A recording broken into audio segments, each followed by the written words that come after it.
Buenos días, hoy es miércoles 1 de octubre del año 2025. Transmitimos desde Cuenca, Patrimonio Cultural de la Humanidad. Iniciamos el mes dando la bienvenida al doctor Juan Pablo Serrano, historiador, analista. Doctor, buenos días, gracias por aceptar la invitación. Leí su último artículo titulado Noboa y el laberinto de los espejos. Leí detenidamente un excelente análisis, pero entiendo pues que el gobierno con ese análisis y con ese criterio y con esos puntos de vista, ya le habrá a usted inscrito en la lista negra y seguramente el día de mañana le acusarán de terrorista y le bloquearán las cuentas y le cortarán el internet. Buenos días. Buenos días, mi estimado Jaime. Yo lo único que soy es un ciudadano que intento ser un buen ciudadano. Honro la memoria de mis ancestros, los valores de mis ancestros, los valores de la cuencanidad que llamo. Eh, Soy una persona que leo, que analizo las cosas y considero que este momento la sociedad en su conjunto está pasando por momentos difíciles en el Ecuador, que el diálogo es fundamental y que en medio del drama nacional, la responsabilidad que tiene el señor presidente es gigantesca. Por lo tanto, el mismo poder que el pueblo le entregó en las urnas demanda en tanto en cuanto experiencia, en tanto en cuanto madurez humana para enfrentar las cosas. Siento que no hay una mesura de la magnitud del drama nacional y de la exigencia que se le ha puesto al señor presidente de la República. Y el presidente ha dicho que no va a cambiar, ¿no? Que no va a retroceder en su postura. Mire, en la vida uno tiene el sentido de la vida, es un aprendizaje y un autoconocimiento. Si es que el presidente refiere a aquello, se está develando psicológicamente como un hombre extremadamente riguroso que no está abierto a cambiar. Los seres humanos en esta vida necesitamos escuchar a nuestros congéneres, siempre estar abierto. Nos han dado dos oídos y una boca. Por lo tanto, hay que oír el doble de lo que uno habla. Y los presidentes, cuanto más, porque eh, el Ecuador es un país diverso, un país complejo, y necesitamos escuchar, necesitamos hablarnos entre nosotros, Entendernos, entendernos. entendernos. El señor presidente está apenas a pocos meses de haber eh, iniciado su segundo componente, digámoslo así, porque el otro era una continuación de periodo. Por lo tanto, está nuevito, hablando en términos coloquiales. Yo creo que no le hace bien al país desatar una serie, sembrar vientos. No le hace bien sembrar vientos porque siempre se cosechan tempestades. ¿Y qué Es tempestades, no? mejor aplacar las aguas ¿Y qué conversando. tempestades? ¿Y qué tempestades está cosechando? Así es, así es.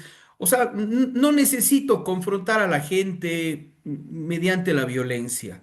A mí me parece que uno tiene que ser firme y riguroso en una serie de elementos, porque la República tiene leyes y las leyes están para ser cumplidas por todos, absolutamente por todos. Pero cuando uno ejerce la majestad del poder, necesita tener una serie de elementos eh, que dan cuenta de ser el verdadero faro, el ejemplo nacional.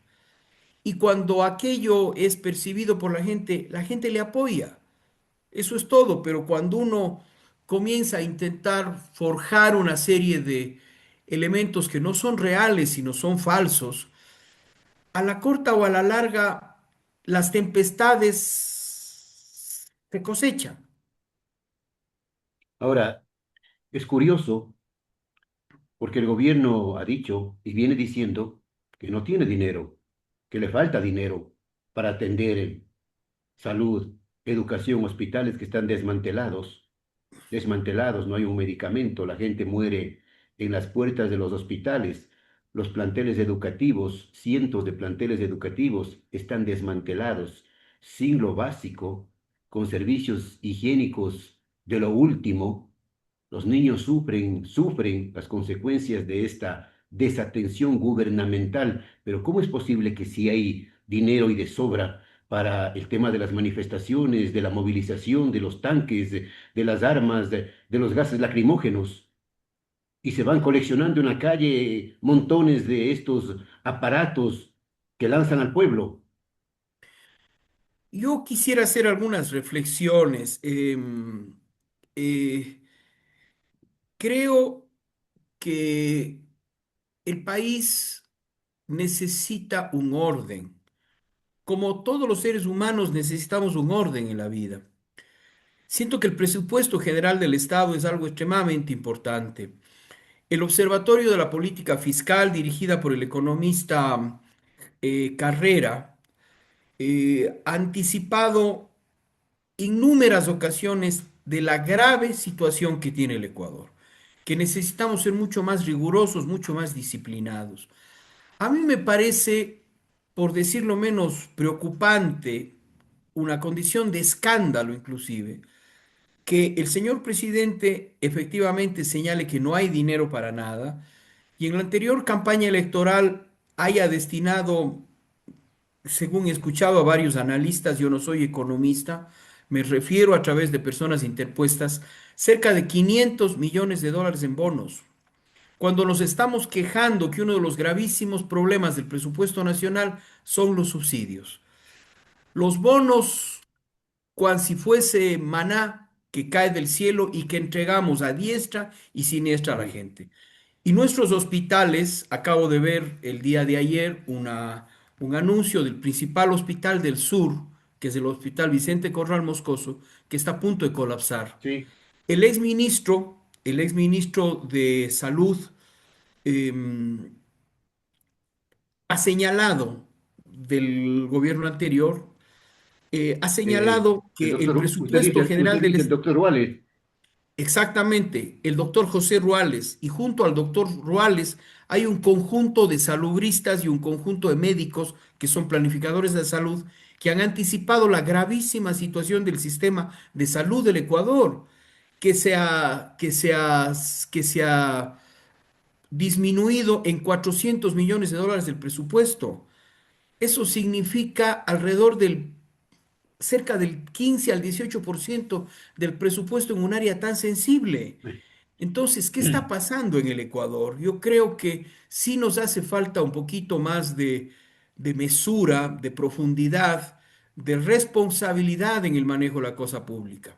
Ahora, doctor, el señor Noboa en campaña, lógicamente, y están ahí los videos, no se puede ocultar, no se puede negar, ofreció algunas cosas, se comprometió.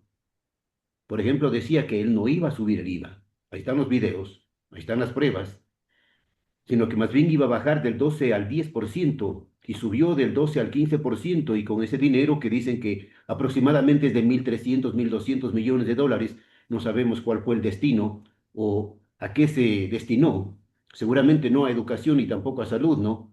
Dijo que no iba a subir los combustibles y terminó subiendo, dijo que no iba a eliminar el subsidio al diésel y terminó eliminando. Ahí está, pues entonces, cuando no se actúa con seriedad. Esas son las consecuencias, ¿no? Ofreces, yo te ofrezco, busca quien te cumpla. Jaime, yo creo que uno de los gravísimos problemas que tiene el Ecuador es la cultura política de los ecuatorianos. Creo que desde hace mucho tiempo se ha ido consolidando un modelo del cual no podemos escapar, que es un modelo populista y caudillesco.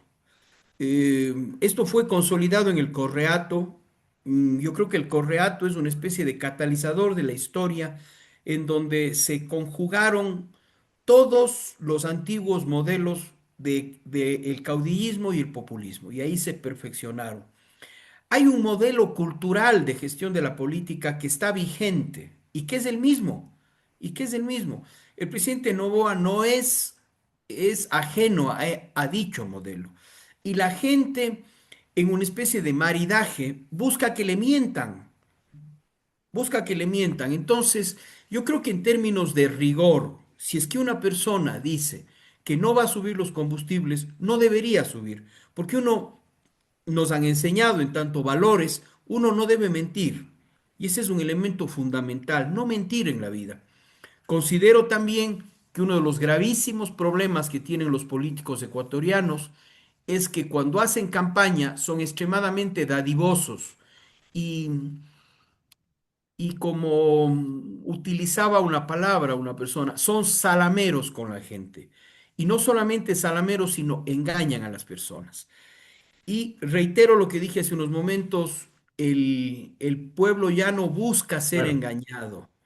Nos solazamos en el engaño, sabemos que nos están mintiendo, pero sin embargo nos sentimos contentos y otorgamos el voto. Yo creo que al país le haría bien un baño de verdad, un político que venga y le diga la verdad al pueblo y que lo cumpla. Eso es algo importantísimo que hemos ido perdiendo en los últimos años, porque la popularidad está ligada por lo general a la mentira y buscamos ser populares. Creo que en el Ahora, fondo también, mi estimado amigo, yo estoy repensando que uno de los gravísimos problemas que tiene el sistema ecuatoriano y que ha hecho crisis y yo creo que no da más, es que es un tema que ya no debería permitir la reelección. Hay unas aberraciones impresionantes. Desde el día uno de la gestión, los funcionarios públicos de elección popular están pensando en la reelección. No comienzan el mandato todavía. Y eso es algo que me parece que le ha ido haciendo mucho daño al Ecuador y le sigue haciendo mucho daño, porque no construye cultura ciudadana. bueno, pero tal como están las cosas, tal como están las cosas, este gobierno es difícil que llegue a una reelección. El Ecuador es un país extremadamente volátil. A veces no pensamos aquello. ¿Quién diría que hace 10 años el correísmo, que era omnipresente en todo el Ecuador, este momento esté prácticamente en soletas?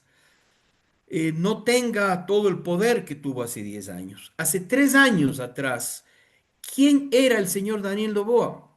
Ni siquiera en el Congreso le habían escuchado hablar, sino algo muy, pero muy Ujú, marginal. ujú. Entonces, Bueno, el Ecuador habla es poco, ¿no? permanentemente cambiante. Doctor, es un presidente que habla poco, que muy poco. Mire, yo creo que al cabo de 2 años ya sabemos qué es Daniel Noboa y qué no lo es. Creo que un presidente necesita tener la suficiente lucidez como para señalar el derrotero a dónde va el país. Cuando me dicen que ya ni sencillamente yo no hablo porque soy inteligente y estoy pensando para mis adentros y no, y me dan el micrófono 2 minutos y al cabo del minuto 40 ya estoy tropezándome en los cordones. Entonces, alguna realidad yo no estoy queriendo ver. Creo que el señor presidente es un hombre joven en política, está aprendiendo, él no estuvo preparado para el ejercicio del cargo, él se encontró la presidencia, pero creo que también el señor presidente de la República no escucha. El señor presidente ha tenido una enorme oportunidad, ya que ganó con el 56% de la votación, de armar un gabinete de gran unidad nacional, en donde estén presentes todas las fuerzas que le apoyaron. Perfecto, arme un gabinete en donde estén presentes todas las fuerzas. Pero a mí me llama la atención que debe ser alrededor del 80-85% de sus ministros pertenecen todos a Guayaquil y gran parte de San Claro. Borondón. ¿Qué visión nacional A es la eso? oligarquía costeña, dicen. Me parece, o sea, él mismo se está haciendo un daño Mm, tremendo porque mm. no está mirando el país. Y otra cosa adicional, eh, yo no conozco un caso así tan desfachatado en donde el presidente ponga a empleados de su compañía con funcionarios públicos. A mí me ha llamado profundamente la atención el nombramiento de la señora directora nacional del Servicio de Rentas Interno, que a su vez, semanas atrás, fue la gerente Claro. nacional de tributación del Grupo Novoa. Yo pregunto a los diferentes grupos económicos del país, al grupo EGUES, al grupo El Juri, ¿qué, qué opinan de esto? Otra reflexión, en el país hay un elemento fundamental que es la exportación de banano. La exportación de banano sale adelante sobre la base de una comisión multisectorial, que es la que determina el precio del banano, en donde están presentes todas las fuerzas productivas y de comercialización. Se ha eliminado las competencias de dicha comisión y este momento define el precio de la caja de banano el presidente de la República. ¿En qué cabeza cabe eso? Yo pregunto, ¿qué opina el grupo Wong? ¿Qué opina el grupo Quirola? Pero es de sentido común. No está manejando su espacio privado, está manejando el El país. país no está manejando su hacienda, dice el pueblo. O sea, es de sentido común. Lo único que estamos pidiendo es sentido común, nada más. Él tiene todo el derecho de nombrar a la persona que encabece el servicio de rentas internas. Yo creo que en el país sí existen 1.000, 2.000, 3.000 profesionales de muy alto nivel Y honestos, y 100%. Y honestos. honestos, En ciento por Cuenca ciento. creo que nos jactamos que han habido profesionales de altísimo nivel que pueden manejar esto. En Quito lo propio, en Guayaquil lo propio. Pero ¿cómo no va a haber uno? Doctor Serrano, volviendo al tema de las manifestaciones, ¿no? Es la segunda semana que estamos soportando los ecuatorianos, soportando el tema de las paralizaciones, de las manifestaciones, de los bloqueos. En fin, es un caos este país, es un caos. Y no hay solución, no hay una luz. Al final del túnel no se ve. Circula un video, Mire, circula un sí, video, no sé si usted ha podido ver, pero es un video que está circulando recientemente, en las últimas horas, de un video de personas de la tercera edad, ancianas, personas ancianas detenidas por la policía aquí en Cuenca, y siendo llevadas ante la justicia, ante la corte, para ser seguramente acusadas y luego procesadas por terroristas. a ver, yo creo que hay algunas cosas, mi estimado señor periodista. Siento que el país tiene un cansancio de los paros. En los años 60, el núcleo motor de las protestas del Ecuador fueron los sectores estudiantiles. Tenían una fuerza enorme los sectores estudiantiles. En los años 70 se comenzó a acumular la fuerza del movimiento obrero hasta finales de los 80. Recordemos las huelgas de los años 80 paralizaban el país. El Frente Unitario de los Trabajadores convocaba una huelga nacional y se paralizaba el país. Y no solamente se paralizaba el país, sino se caotizaban las ciudades, porque todo se paraba. A partir de los años 90 y sobre todo de los 2000, el movimiento indígena comenzó a ser el motor de las protestas. Yo siento que en los últimos años, sobre todo a partir de la protesta y de las confrontaciones en el año 2019 y el año 2022, esto cada vez se va viendo como un proceso de agotamiento. Escúcheme bien esta cuestión, porque es algo bien interesante que estoy observando. Yo creo que hay un agotamiento ya en el núcleo motor de las protestas. No le estoy diciendo que no pueden paralizar, sí pueden paralizar, pero cada vez es menos. Y esto está generando un profundo rechazo ciudadano, porque hay gente que se le está indisponiendo en cuestiones que le permite vivir.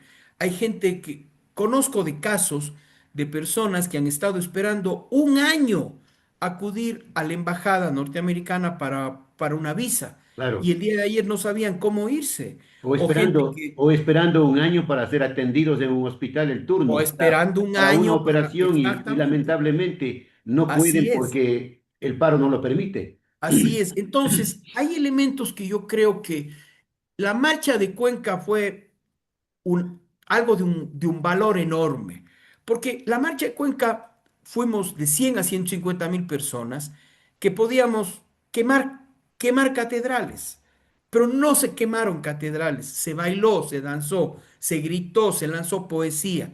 Había la construcción de un imaginario positivo del país, una llamada de atención al presidente. que esperamos que sea escuchado.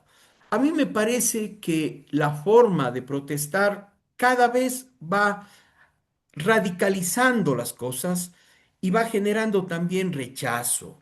En ese sentido, yo creo que es necesario ser mucho más reflexivo, mucho más integrador, Claro. incluyente en la propuesta. Pienso también un elemento importante que me permito poner aquí en la mesa de debates. En el último mes, el gobierno nacional ha tenido dos problemas. El primero, Cuenca. El segundo, Otavalo.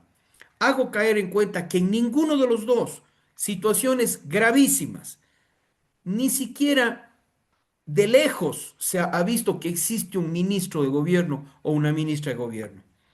¿Cómo puede ser comprendida la política sin diálogo? O sea, ¿cómo puede ser posible que aquí en Cuenca se agredió, se estigmatizó a la población, se violentaron valores de la cuencanidad? No le conocemos ni en pelea de perros a esta señora. En Otavalo, cuando lo necesario era decir, a ver, señores, ¿cuál es el problema? A ver, sentémonos a conversar. Estos son mis líneas rojas, ¿cuáles son las líneas rojas de ustedes? No hay absolutamente nada de eso. Nada. Entonces, Y aquí yo va. siento que el Ecuador peligrosamente tensa la cuerda y yo creo que cuando se rompe la cuerda todos perdemos. Y aquí la pregunta es, ¿y cuántos Efraín más tienen que caer para que entiendan que ese no es el camino? Ese es un problema muy serio porque siento que las personas que tenemos un poco más de edad podemos dar cuenta de lo que eran las protestas en los años 70, en los años 80, en los años 90, lo que fueron a comienzos de los años 2000 y lo que son ahora. Siento, Jaime, que antes teníamos protestas masivas. Recuerdo las conflagraciones las huelgas nacionales con el presidente Hurtado, que fueron tremendas las huelgas nacionales, o con el presidente Febres Cordero, que se paralizó, el país se paralizó.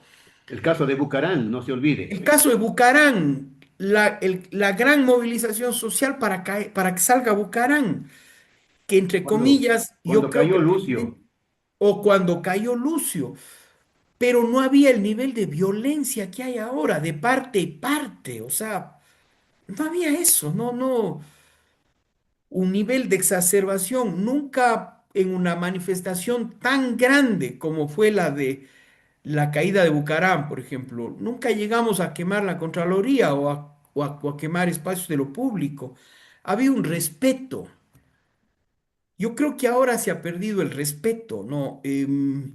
Siento que hay como una violencia instalada, que a veces nosotros justificamos por una serie de ideas que tenemos, pero yo creo que nada justifica la violencia, porque sí, la violencia engendra violencia y es una espiral. nada justifica la violencia, nada. Siento que uno tiene que dialogar. Esa es la parte dura de ser primer magistrado del país, ser Bueno, presidente de la República, perdón, para ser concluir, presidente.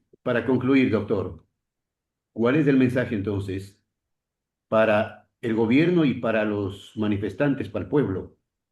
Y yo creo que una de las cuestiones importantísimas está en aprender de la historia. Todas las conflagraciones como las que estamos viviendo se han solucionado con el diálogo. Es imposible. El presidente de la República tiene que entender que no puede expulsar a los indígenas de sus territorios. Es ilógico intentar ingresar a los territorios con 100 camiones del ejército. No tiene sentido aquello. ¿Por qué? Porque ya ni sencillamente esa gente vive en el territorio y está presente ahí. Pero tienen que entender también el mundo indígena, que el mundo indígena no solamente son una serie de personas que mantienen un identitario de pobreza y de la laceración. Ese es parte del mundo indígena, pero no es todo el mundo indígena. El mundo indígena es tremendamente plural. Por eso es que la CONAIE yo creo que está evidenciando un proceso de agotamiento, porque no representa la complejidad del mundo indígena. Si es que usted va a los propios territorios de Imbabura, este momento usted va a ver una dinámica económica en el mundo indígena impresionante. Yo fui director ejecutivo del SIDAP, señor. Una de las cosas que a mí me llamó la atención es qué estaba pasando con los comerciantes otavaleños. Y lanzamos un proceso de investigación que vinculó al menos 3 países. No hay un solo grupo étnico en América que tiene organizada una red de servicios y de apoyos comerciales de logística como tiene el mundo otavaleño. Eso les ha permitido generar una montaña de dinero. Claro. Es decir, no Y es la viajar por el lógica, mundo, ¿no? Viajar por el mundo. exactamente, no es la lógica que nos están planteando que somos 500 años agredidos y todo eso. Esa es una parte de la realidad, que sí lo es, no podemos negarlo, pero hay otra parte de la realidad.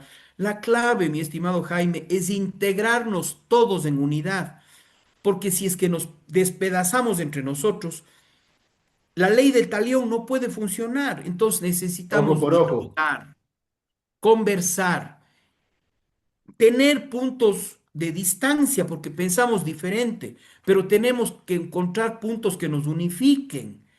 Esa es la clave para poder sobrellevar nuestras dificultades y poder vivir en convivencia armoniosa y pacífica, ayudándonos los unos a los otros. Bien. Gracias al doctor Juan Pablo Serrano, historiador, por su análisis de los acontecimientos que estamos viviendo en el país. Doctor, gracias y que tenga un buen día. Muchas gracias, Jaime. A su servicio y mandar. Buenos días.